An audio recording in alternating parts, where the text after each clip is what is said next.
இப்போ அந்த 1 லட்சங்கிற லிமிட்டை வந்து 25% உயர்த்திருக்காங்க. 2 லட்ச ரூபா சம்பாதிச்சிங்கன்னா இப்போ அந்த 1.25 கழிச்சிட்டு பாக்கி இருக்கிற 75க்கு மட்டும்தான் நீங்கள் வருமான வரி கட்ட வேண்டி வரும். நீங்கள் கட்டுற வரி வந்து 6,875 ரூபா எக்ஸ்ட்ராவாக ஆயிடும். இந்த கோல்டை பொறுத்த வரைக்கும் இந்த லாங் டேர்ம் கேபிட்டல் கெயின்ஸ் பற்றி நாம் எதுவும் கவலைப்பட வேண்டிய அவசியம் இல்லை. இத்தனை நல்ல பட்ஜெட்டுக்கு முன்னாடி ஷார்ட் டேர்ம் கேபிட்டல் கெயின்ஸ், அதாவது லெஸ் தென் 1 இயர், இப்போது ஒரு ஸ்டாக்கோ இல்லை மியூச்சுவல் ஃபண்டோ வாங்கினீங்கன்னா. புதிய தலைமுறை நேயர்களுக்கு வணக்கம். மத்திய பட்ஜெட் தாக்கலுக்கு பிறகு அதில் அறிவிக்கப்பட்டிருக்கக்கூடிய சில அறிவிப்புகள் குறித்து சந்தேகம் அப்படிங்கிறது நிச்சயமாகவே இருக்கும். அதாவது இப்போ கேபிட்டல் கெயின்ஸ் வந்து அதிகப்படுத்தி இருக்கிறது, இண்டெக்ஸேஷன் வரியை வந்து நீக்கி இருக்கிறது, இந்த மாதிரியான விஷயங்கள் நமக்கு எந்த வகையில் பாதிப்பை ஏற்படுத்தும், இவ்வளவு நாள் நம்ம அனுபவிச்சுட்டு வந்த எந்த பெனிஃபிட்ஸில் இது ஒரு தாக்கத்தை ஏற்படுத்தும் அப்படிங்கிற சந்தேகங்கள் நிச்சயமாகவே இருக்கும். அது குறித்து இன்னைக்கு விரிவான விளக்கத்தை தருவதற்காக நம்ம கூட யார் இருக்காங்க அப்படின்னு பார்த்தோம்னா, எக்கனாமிஸ்ட் திரு ராஜேஷ் சார் தான் இருக்காங்க. அவங்க கிட்ட இந்த சந்தேகங்கள் எல்லாம் கேட்டு தெரிஞ்சுக்கலாம். வணக்கம் சார். வணக்கம். பட்ஜெட் எல்லாம் அறிவிச்சிட்டாங்க, நம்ம நிறைய விஷயங்கள் ஏற்கனவே டிஸ்கஸ் எல்லாம் பண்ணியிருந்தோம். ஒரு ஓவராலாக முடிஞ்சதுக்கு பிறகு மக்கள் அனலைஸ் பண்ணும்போது இந்த மாதிரியான சந்தேகங்கள் எல்லாம் இருக்குது அப்படிங்கிறத சொல்கிறாங்க. அதில் முக்கியமான விஷயம் என்ன அப்படின்னா, லாங் டேர்ம் கேபிட்டல் கெயின்ஸ் டேக்ஸை வந்து 10% இருந்து 12.5% உயர்த்திருக்கோம் அப்படிங்கிறத சொல்லியிருக்காங்க. இது ஒரு காமன் பீப்புளினுடைய இன்வெஸ்ட்மெண்ட்டில் எப்படி ஒரு தாக்கத்தை ஏற்படுத்தும்? இப்போ நார்மலாக லாங் டேர்ம் கேபிட்டல் கெயின்ஸை வந்து 2 விதமாக பிரிச்சுட்டாங்க. ஒரு சில ப்ராடக்ட்ஸ்க்கு ஈக்விட்டி, மியூச்சுவல் ஃபண்டு, சந்தை சார்ந்த பொருட்களுக்கு, சந்தை சார்ந்த ப்ராடக்ட்ஸ் எல்லாத்துக்குமே 1 இயர் தான் லாங் டேர்ம் அப்படின்னு சொல்லி வச்சுட்டாங்க. ஸோ மற்றபடி இந்த சந்தை சார்ந்த இன்வெஸ்ட்மெண்ட்ஸ் இல்லாமல் மற்றது தங்கம், வெள்ளி இந்த மாதிரி நீங்கள் வாங்கி விற்றீங்கன்னா இதுக்கு எல்லாமே 24 மாதம் அப்படிங்கிறத செட் பண்ணிட்டாங்க. இத்தனை வருஷமாக இந்த பட்ஜெட்டுக்கு முன்னாடி லாங் டேர்ம் கேபிட்டல் கெயின்ஸுங்கிறது 10% இருந்துச்சு. நாம் வந்து இப்போ மியூச்சுவல் ஃபண்ட் அண்ட் ஷேர்ஸை மட்டும் பார்ப்போம், அதுக்கப்புறம் ப்ராப்பர்ட்டிக்கு போகலாம். So mutual fund and shares இதை பார்த்தோம்னா, நாம் இப்போது இத்தனை நாளாக நம்ம சம்பாதிக்கிற வருமானத்துக்கு ஃபஸ்ட்டு 1 லட்சத்துக்கு எந்த வரியும் நீங்கள் பே பண்ண வேண்டிய அவசியம் இல்லை. இப்போ அந்த 1 லட்சங்கிற லிமிட்டை வந்து 25% உயர்த்திருக்காங்க. அதாவது 10லேருந்து 1 லட்சத்துலேருந்து 1.25 லட்சமாக ஆக்கியிருக்காங்க. இப்போ நீங்கள் 2 லட்ச ரூபா சம்பாதிச்சிங்கன்னா இப்போ அந்த 1.25 கழிச்சிட்டு பாக்கி இருக்கிற 75க்கு மட்டும்தான் நீங்கள் வருமான வரி கட்ட வேண்டி வரும். இதில் இன்னொரு கேட்ச் என்னென்னா, இந்த பக்கம் 25% ஏற்றினதை அந்த பக்கம், அதாவது எவ்வளோ நீங்கள் பாக்கி வருமான வரி கட்டுறீங்களோ அதை வந்து 10%லேருந்து 12% ஆக்கிட்டாங்க. இந்த பக்கம் 25% குறைச்சிட்டு அந்த பக்கம் 25% இன்க்ரீஸ் பண்ணிட்டாங்க. ஸோ இப்போ ஒரு எக்ஸாம்பிள் பார்ப்போம். இப்போ நீங்கள் 1 லட்ச ரூபாய்க்கு ஷேர் வாங்குறீங்க, ஒரு வருஷம் கழித்து அதை 5 lakhsக்கு விற்கிறீங்க. அந்த 5 lakhsக்கு நீங்கள் விற்கும் பொழுது பழைய முறையில் 1 லட்சம் கழிச்சுக்கிட்டு பாக்கி இருக்கிற 4 லட்சத்தில் 10% வருமான வரி, அது வந்து 40,000 ரூபா. இப்போது இந்த பட்ஜெட்டுக்கு பிறகு அந்த 5 லட்சத்தில் 1.25 லட்சத்தை கழிச்சிட்டா பாக்கி 3.75 லட்சம். ஸோ 3.25 லட்சத்தில் 12% எவ்வளோ? அந்த 3.25 லட்சத்தில் 12% வந்து 46,875 ரூபா. ஸோ நீங்கள் பழசு 40,000 கட்டினதுக்கும் இதில் என்னதான் உங்களுக்கு 1 லட்சத்தை 1.25 லட்சமாக அவங்க கூட்டினாலும் நீங்கள் கட்டுற வரி வந்து 6,875 ரூபா எக்ஸ்ட்ராவாக ஆயிரும். Okay okay. So which is almost 12% of இது. ஸோ இதுதான் இதில் ஏற்பட்டிருக்கிற மிகப்பெரிய மாற்றம். ஒரு சைடு ஆஃப் த காயின் தான் பார்க்குறாங்களே தவிர, அதாவது 1 லேக்கை வந்து 1.25 லட்சம் ஆக்கியிருக்காங்க அப்படிங்கிறத தான் பார்க்குறாங்களே தவிர, அந்த சைடு உங்களுக்கு வரி ஏறினது இப்போ அவங்க சொல்லும்போது 2.5% தானே அப்படின்னு தெரியும். இப்போ 5 லட்சத்துக்கே நீங்கள் 6,800 ரூபா எக்ஸ்ட்ரா நீங்கள் பே பண்ண வேண்டி வருது. And imagine if you're selling it more. அது வந்து மார்க்கெட் சார்ந்த விஷயங்களில். இன்னொன்று, இப்போ ப்ராப்பர்ட்டி ஏதாவது வாங்கினீங்க, விற்றீங்க அப்படின்னு சொன்னால் அந்த ப்ராப்பர்ட்டிக்கும் அவங்க டேக்ஸை இன்க்ரீஸ் பண்ணிட்டாங்க.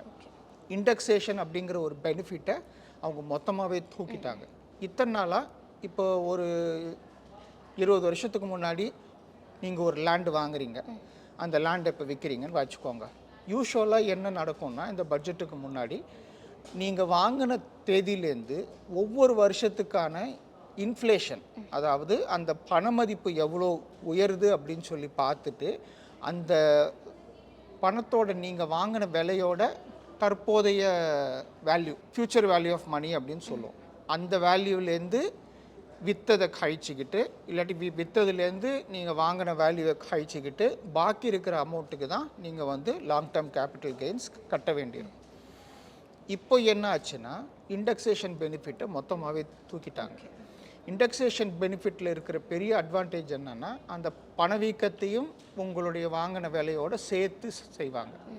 இப்போ 10 லட்ச ரூபாய்க்கு வாங்கி 1 கோடி ரூபாய்க்கு விற்கிறீங்கன்னா இந்த 10 வருஷம் இல்லாட்டி 15 வருஷ காலகட்டத்தில் அதோட மதிப்பு, இன்ஃப்ளேஷன் எல்லாம் சேர்த்து நீங்கள் விற்கிற விலையை விட ஜாஸ்தியாக உங்களுக்கு காமிக்கும். ஓகே, அந்த 10 வருஷம் தாண்டிட்டாலே எப்படியும் உங்களுக்கு நீங்கள் விற்கிற விலையை விட ஜாஸ்தியாக தான் காமிக்கும். ஸோ எப்போவுமே நமக்கு லாஸாக தான் அதை நம்ம இன்கம் டேக்ஸில் ஃபைல் பண்ணுவோம்.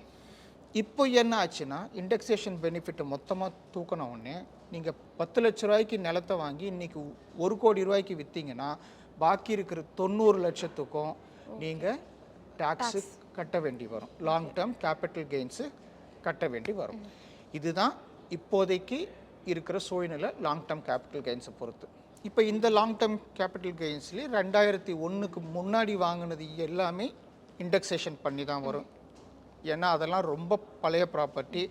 அப்போல்லாம் 2001லலாம் மேக்ஸிமம் அவங்க 1 லட்சம் 2 லட்சத்துக்கெல்லாம் வாங்கியிருப்பாங்க. இன்றைக்கி இருக்கிற விலைவாசியில் 1 கோடி 2 கோடின்னு அந்த ப்ராப்பர்ட்டி விற்கும்பொழுது நிறைய கேபிட்டல் கெயின்ஸ் வர்றதுனால 2001க்கு முன்னாடி வாங்கினது எல்லாத்துக்குமே இண்டெக்ஸேஷன் ஸ்டில் அப்ளைஸ். ஸோ 2001க்கு அப்புறம் வாங்குகிற ப்ராப்பர்ட்டிஸ்க்கு மட்டும்தான் இண்டெக்ஸேஷன் கால்குலேட் பண்ணுறாங்க. இப்போ நம்ம மியூச்சுவல் ஃபண்ட், ஸ்டாக் மார்க்கெட்டில் எல்லாம் இன்வெஸ்ட்மெண்ட் பண்ணும்போது அந்த கேபிட்டல் கெயின்ஸ் இன்க்ரீஸ் ஆன விஷயம் வந்து எப்படி பாதிக்கும் அப்படிங்கிறத பார்த்தோம். இப்போ ஃபிசிக்கல் கோல்டு இல்லாமல் மற்ற வகையில் நம்ம கோல்டு எல்லாம் இன்வெஸ்ட்மெண்ட் பண்ணுவோம். அதில் இந்த மாதிரி கேபிட்டல் கெயின்ஸ் அப்படிங்கிறதும் ஒரு பெரிய பாதிப்பை ஏற்படுத்துமா? அது வரக்கூடிய நாட்களில் லாபமாக அமையுமா? இப்போ பெரும்பாலும் பார்த்தீங்கன்னா நிறைய பேர் கடையில் போய் கோல்டு வாங்குறதெல்லாம் இன்னாரு இவ்வளோ கோல்டு வாங்குறாங்கங்கிற ஒரு மெசேஜ் கவர்மெண்ட்டுக்கு போகிறதில்ல. இத்தனை நாளாக இப்போ 50,000க்கு மேலே யார் வாங்கினாலும் அவங்க பேன் கார்டு தரணுங்கிறது இருக்குது. ஸோ இப்போ ஸ்லோவாக ஒவ்வொரு நகை கடையிலேருந்தும் அவங்க வாங்குகிற கோல்டு எவ்வளோ கோல்டு வாங்குறாங்க அப்படிங்கிறத ஸோ அங்கே போகுது. அவங்க வாங்கி அதை அப்படியே தான் வச்சுருக்க போகிறாங்க 99% பேர். ஸோ பாக்கி இருக்கிற அந்த 1% பேர் அதை விற்கணும்னு போனால் அதை ஒன்று நார்மல் கடையில் விற்றா ஸோ கவர்மெண்ட்டுக்கு தெரியறதுக்கு வாய்ப்பு இருக்குது.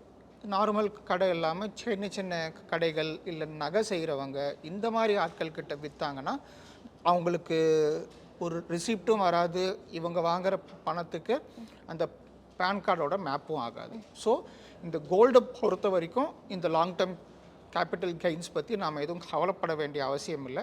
என்ன தான் எவ்வளோ டேக்ஸ் இருந்தாலும் அதை வந்து விற்கிறவங்கங்கிறது ரொம்ப சின்ன இதுதான். மேக்ஸிமம் இப்போ அவங்க காயின்ஸே வாங்கினாலும் யாருமே கோல்டை வந்து விற்க மாட்டாங்க பெரும்பாலும். இப்போ காயின்ஸ் வாங்கி வைக்கிறது எதுக்குன்னா நாளைக்கு பொண்ணோட கல்யாணம், பையனோட கல்யாணம், இந்த மாதிரி எல்லாம் ஒரு நிகழ்வுகள் நடக்கும் பொழுது அந்த டைமில் இந்த காயின்ஸ் அப்படியே அவங்க இதுவாக மாற்றுவாங்க. ஸோ காயின்ஸை வந்து மாற்றும் பொழுது உங்களுக்கு கிராம் டு கிராம் தான் கடையில் போடுவாங்களே தவிர அந்த ரேட்டு போட மாட்டாங்க. லாங் டேர்ம் கேபிட்டல் கெயின்ஸ் வந்து இந்த மாதிரியான பாதிப்புகளை ஏற்படுத்தும் அப்படின்னு ஒரு பக்கம் பார்க்கும்போது ஷார்ட் டேர்ம் கேபிட்டல் கெயின்ஸையும் வந்து 20% வரைக்கும் அதிகரிச்சிருக்கும் அப்படின்னு சொல்கிறாங்க. இது எந்தெந்த விஷயத்தில் வந்து ஒரு பாதிப்பை இல்லைனா தாக்கத்தை ஏற்படுத்தும்? இத்தனை நாளாக பட்ஜெட்டுக்கு முன்னாடி ஷார்ட் டேர்ம் கேபிட்டல் கெயின்ஸ், அதாவது லெஸ் தென் 1 இயர், இப்போது ஒரு ஸ்டாக்கோ இல்லை மியூச்சுவல் ஃபண்டோ வாங்கினீங்கன்னா லெஸ் தென் 1 இயர் 15% இருந்தது. இப்போ அதை வந்து 5% இன்க்ரீஸ் பண்ணிட்டாங்க. ஸோ 33% உயர்வு. ஸோ அந்த 15%லேருந்து 20% ஆக்கினதுனால யார் யார் ஷார்ட் டேர்ம் இப்போ வாங்கிட்டு ஒரே வருஷத்துக்குள்ளார விற்கிறாங்களோ அவங்களுக்கும் எக்ஸ்ட்ரா இப்போ காசு போகும். இப்போ 1 லேக்குக்கு வாங்கி 2 லட்சத்துக்கு விற்கிறாங்க அப்படின்னு சொன்னால் அந்த 2 லட்சத்தில் உங்களுக்கு ப்ராஃபிட் வந்து 1 லேக். அந்த 1 லேக்கில் 20,000 ரூபா அவங்க டேக்ஸு பே பண்ணணும். இதுதான் இந்த ஷார்ட் டேர்ம் கேபிட்டல் கெயின்ஸில் இருக்கிற ஒரு ப்ராப்ளம். இது இல்லாமல் இன்ட்ராடே ஒரே நாளில் வாங்கி ஒரே நாளில் விற்கிறாங்க இல்லையா, இந்த மாதிரி இன்ட்ராடே பண்ணுறது எல்லாமே ஸ்பெக்குலேட்டிவில் வரும். இந்த மாதிரி ஸ்பெக்குலேட்டிவ் எல்லாம் பண்ணால் அந்த வருமானம் அப்படியே உங்கள் சம்பளத்தில் சேர்க்கப்படும். ஓகே. எவ்வளோ உங்கள் சம்பளமோ அந்த சம்பளத்தில் அப்படியே அந்த வருமானத்தை சேர்த்துருவாங்க. Speculative, anything speculative. நீங்கள் கேம்ஸில் ஏதாவது வின் பண்ணாலோ, பெட்டிங் ஏதாவது வின் பண்ணாலோ, லாட்ரியில் வின் பண்ணாலோ, இது எல்லாமே உங்களுடைய வருமானத்தில் சேர்க்கப்பட்டு எந்த ஸ்லாபில் நீங்கள் வருவீங்களோ அந்த ஸ்லாபுக்கு ஏற்ற மாதிரி தான் உங்களுக்கு டேக்ஸ் வரும். இப்போ இந்த மாதிரி டாக்ஸ் அதிகப்படுத்தி இருக்கிறது போன்ற விஷயங்கள் எல்லாமே இன்வெஸ்ட் பண்ணணும் அப்படின்னு நினைக்கிறவங்களுக்கு ஒரு ஓகே நம்ம வேணாமோ பயமாக இருக்குது அப்படிங்கிற மாதிரியான ஒரு தயக்கத்தை ஏற்படுத்துமா? ஆமாம், கண்டிப்பாக. இப்போது கஷ்டப்பட்டு உழைக்கிறோம், சம்பாதிக்கிறோம், அந்த சம்பாதிக்கிற பணத்துக்கு டேக்ஸ் கட்டுறோம். டேக்ஸ் கட்டிட்டு பாக்கி இருக்கிற காசில் இந்த விலைவாசியில் நான் பொருட்கள் எல்லாம் வாங்கி வீட்டு வாடகை கட்டி இஎம்ஐ கட்டி இதெல்லாம் போக நான் சேமித்த காசில் ஏதோ கொஞ்சம் தான் சம்பாதிக்க முடியுது. என்னால் இருக்கிற ரிஸ்கில் ஏதோ கொஞ்சம் அமௌண்ட்டை தான் என்னால் சம்பாதிக்க முடியுது. அந்த சம்பாதிக்கிற அமௌண்ட்லேருந்தும் இன்னும் கொஞ்சம் நீங்கள் எடுத்துக்கிறீங்க அப்படின்னு சொன்னேன். 25% அவங்க எடுத்துக்கிறாங்க எக்ஸ்ட்ராவாக. இன்னும் கொஞ்சம் நீங்கள் எடுத்துக்கிறேன்னு சொன்னால் இப்போதைக்கு பெரும்பாலான மக்களுக்கு இட் இஸ் அ டிஸாட்டிஸ்ஃபேக்ஷன். ஒரு என்கரேஜ் பண்ணவே இல்லை கவர்மெண்ட்டு, டிமோட்டிவேட் பண்ணுற மாதிரி தான் கணக்கு. எதுக்கு இந்த டிமோட்டிவேஷன் பண்ணுறாங்கன்னு நான் நினைக்கிறேன் அப்படின்னு சொன்னால், நீ சேமிக்காத, நீ செலவு பண்ணு, எனக்கு ஜிஎஸ்டி வரட்டும், அப்போ தான் என்னால் என்னோட டார்கெட்டை அச்சீவ் பண்ண முடியும். 2047 5 ட்ரில்லியன் வருமா வராதான்னு தெரியாது. தென் அதுக்கப்புறம் 4.9லேருந்து 4.5க்கு கீழே எடுத்துகிட்டு போகணும். ஃபிஸ்கல் டெபிசிட்டை, பணவீக்கத்தை 4% கீழே வைக்கணும். இதுக்கெல்லாம் எங்கேருந்து காசு வரும்? நோட்டு அச்சடிக்க முடியாது, வெளியேருந்து கடன் வாங்கி தான் ஆகணும். Plus GST, income tax. So income tax நீ ஒழுங்காக சம்பாதிச்சாலும் அதில் டேக்ஸ் ஏற்றிருக்காங்க. அதில் எந்த அவார்டுமே தரலை. இன்வெஸ்ட்மெண்ட் பண்ணால், ட்ரேடிங் பண்ணால் அதில் அப்படியே ஏறிச்சு. இப்போ இன்ட்ராடேலாம் பண்ணால் செக்யூரிட்டி டிரான்சாக்ஷன் டேக்ஸை 100% ஏற்றிருக்காங்க. 0.01%லேருந்து 0.02% ஆக்கியிருக்காங்க. ஸோ 100% உயர்வு. இப்போ இதெல்லாம் பார்க்கும்போது டிமோட்டிவேட் ஆகுமா ஆகாதா? ரைட். ஸோ பெரிய பணக்காரங்களுக்கு, பெரிய பணத்தை போடுறவங்களுக்கு அது ஒரு பிரச்சனை கிடையாது. ஓகே. பட் சின்ன சின்னதாக சேமிக்கிறவங்களுக்கு, 500 சேமிக்கிறவங்களுக்கு, 600 சேமிக்கிறவங்களுக்கு, 1000 சேமிக்கிறவங்களுக்கு இது ஒரு பெரிய அடி. ஒரு டிமோட்டிவேட் பண்ணிவிட்டு அவங்க என்ன செய்வாங்க? மறுபடியும் பேங்க்கு ஃபிக்ஸட் டெபாசிட்டுக்கு போவாங்க, இல்லாட்டி சீட்டுக்கு கட்டுவாங்க. இது எதுவுமே லாபம் கிடையாது. இது எதுவுமே பணவீக்கத்தை தாண்டிய வருமானம் உங்களுக்கு வர்றதுக்கான வாய்ப்பே இல்லை. இல்லாட்டி வேறு ஏதாவது நான் 100% தரேன், 2 மடங்கு ஆக்குறேன், 3 மடங்கு ஆக்குறேங்கிற கிட்ட போயிட்டு ஏமாறுவாங்க. இது 3 தான் ஏழைகளுக்கு உண்டான வழி. கேபிட்டல் கெயின்ஸ் வந்து ஒரு பக்கம் அதிகரிச்சிட்டாங்க, இன்வெஸ்ட்மெண்ட் பண்ணுறதுல இந்த மாதிரியான சிக்கல்கள் இருக்குது. இது எல்லாம் எந்த விதத்துலையும் பாதிக்காமல் நான் வேறு ஏதாவது ஒரு ரூட்டில் போகணும், இந்த மாதிரியான இன்வெஸ்ட்மெண்ட் பண்ணுனா இந்த கேபிட்டல் கெயின்ஸ் இன்க்ரீஸ் விஷயமோ இல்லைனா மற்ற எந்த விஷயமும் என்னை தாக்காது அப்படின்னா அதற்கு ஏதாவது ஒரு வழி இருக்கா? ஒரு ஷார்ட்கட் இருக்குது. இப்போ ஒவ்வொரு வருஷமும் கரெக்டாக 1.25 லட்சம் ப்ராஃபிட் வர்ற மாதிரி உங்கள் ஷேர்ஸை நீங்கள் விற்றுருங்க. 1.25 லட்சத்தை எடுத்துகிட்டு அதை மறுபடியும் போட்டிங்கன்னா கேபிட்டல் கெயின்ஸ் டேக்ஸு உங்களுக்கு வரவே வராது. இப்போ இந்த மாதிரி ஒரே வீட்டில் 4 பேர் இருந்தாங்கன்னா இன்வெஸ்ட்மெண்ட்டை பிரித்து போடுங்க. பிரித்து போட்டிங்கன்னா 4 பேர் இருந்தாங்கன்னா 1.25 5 லட்சம் டாக்ஸ் ஃப்ரீயாக நீங்கள் எடுக்கலாம். அது ஒரு ஷார்ட்கட்டு. ட்ரேடிங்கு இல்லை எஃப்என்டோ இந்த மாதிரியெல்லாம் பண்ணிங்கன்னா நீங்கள் வாங்கின laptop, electricity bill, internet bill, phone bill, இது எல்லாத்தோடைய டாக்குமெண்ட்ஸும் பத்திரமா வச்சுக்கோங்க. இது எல்லாமே வச்சுக்கிட்டு இந்த ஷார்ட் டேர்ம் கேபிட்டல் கெயின்ஸாக இருக்கட்டும், நீங்கள் இன்ட்ராடேயில் பண்ணினீங்கன்னா இது எல்லாமே அதுலேருந்து கழிச்சிக்கலாம். இந்த எக்ஸ்பென்சஸ் எல்லாமே அதுலேருந்து கழிச்சிக்கலாம். உங்கள் ஆஃபீஸுன்னு ஒன்று போட்டு அதுக்கு ஒரு வாடகையும் கழிச்சிக்கலாம், எலக்ட்ரிசிட்டி பில் கழிச்சிக்கலாம், ஃபோன் பில் கழிச்சிக்கலாம், இன்டர்நெட் பில் கழிச்சிக்கலாம், உங்களுக்கு தர்ற சேலரியை நீங்களே கழிச்சிக்கலாம். இந்த மாதிரி எல்லாம் பண்ணலாம். ஸோ வீட்டில் இருக்கவங்க எல்லார் பேர்லேயும் அக்கௌண்ட் ஓப்பன் பண்ணுங்கள், வீட்டில் இருக்கவங்க எல்லா பேர்லையும் இன்வெஸ்ட் பண்ணுங்கள். வருஷம் 1.25 லட்சம் ஒவ்வொருத்தர் பேர்லேயும் அந்த லாபத்தை எடுத்துக்கிட்டே வந்தீங்கன்னா உங்கள் வாழ்நாள் பூரா நீங்கள் லாங் டேர்ம் கேபிட்டல் கெயின்ஸு கட்ட வேண்டிய தேவையே இல்லை. லாங் டேர்ம் கேபிட்டல் கெயின்ஸ் இருக்கக்கூடிய இன்வெஸ்ட்மெண்ட்டுக்கு இந்த மாதிரியான பிரச்சனைகள் இருக்கும் அப்படிங்கிறத நம்ம பார்த்துட்டோம். எனக்கு வந்து இந்த மாதிரி லாங் டேர்ம் கேபிட்டல் கெயின்ஸ் வந்து இல்லாமல் சில இன்வெஸ்ட்மெண்ட்ஸ் ஆப்ஷன்ஸ் எல்லாம் இருக்கும் இல்லையா, அதில் நம்ம போனால் பெட்டராக இருக்குமா? இல்லை, இப்போதைக்கு இல்லை. ஏன்னா எந்த சைடு போனாலும் டேக்ஸு. இப்போது நம்ம என்சிடி இல்லை கார்ப்பரேட் பாண்டு அதிக வட்டி தராங்க செக்யூர்டு அப்படின்னு சொல்லி நம்ம அந்த சைடு போனாலும் அதில் வர்ற வருமானத்தை நம்ம சம்பளத்தில் சேர்த்து டேக்ஸ் ஸ்லாபுக்கு ஏற்ற மாதிரி போட்டுருவாங்க. ஓகே, அது ஒரு ப்ராப்ளம். ஸோ எஃப்டி போனாலும் அதே கணக்கு தான். இல்லை நான் எஃப்டியும் போல எங்கேயுமே பண்ணலடா, நான் பேங்க்லேயே வச்சுருக்கேன்டா காசுனாலும் பேங்க்கில் வர்ற இன்ட்ரெஸ்ட்டையும் உங்கள் சம்பளத்தில் சேர்த்து அதுக்கும் வருமான வரி நீங்கள் காட்டி ஆகணும். ஸோ இது எல்லாமே வேறு வழியே கிடையாது. வேணும்னா எஃப்டியோ இல்லை உங்களுக்கு வர்ற அந்த என்சிடியோ உங்கள் ஃபேமிலி மெம்பர்ஸ் பேரில் யார் ஏர்ன் பண்ணலையோ, இப்போ உங்கள் ஒய்ஃப் பேர்லையோ, if she is not earning, இல்லாட்டி அம்மா இல்லாட்டி அப்பா, இந்த மாதிரி பேரில் வாங்கினீங்கன்னா 7 லட்சம் வரைக்கும் நீங்கள் நியூ ரெஜிமில் காமிச்சிட்டு வருமான வரி இல்லாமையே நீங்கள் செய்யலாம். இண்டெக்ஸேஷனை பற்றி நம்ம ஒரு பக்கம் பார்த்துருந்தோம். அது வந்து எப்படி ப்ராப்பர்ட்டியை சேல் பண்ணுறதா இருக்கட்டும், இல்லைனா வாங்குறதுல ஒரு தாக்கத்தை ஏற்படுத்தும் அப்படிங்கிறத பார்த்துருந்தோம்.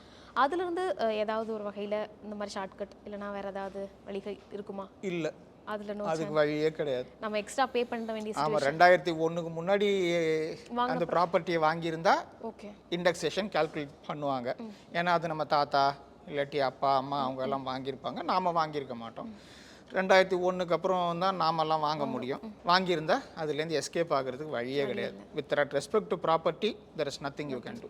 பட்ஜெட்டில் அறிவிக்கப்பட்ட இந்த கேபிட்டல் கெயின் டேக்ஸ் அதிகரிப்பு அப்படிங்கிறது எப்படி ஒரு பாதிப்பை ஏற்படுத்தும், அதில் இருந்து தப்பிக்கணும் அப்படின்னா எந்த மாதிரியான இன்வெஸ்ட்மெண்ட் ஆப்ஷன்ஸை நம்ம சூஸ் பண்ணலாம் அப்படிங்கிறத பற்றி நமக்கு தெளிவான விளக்கத்தை கொடுத்துருந்தாங்க. ரொம்ப நன்றி சார். நன்றி.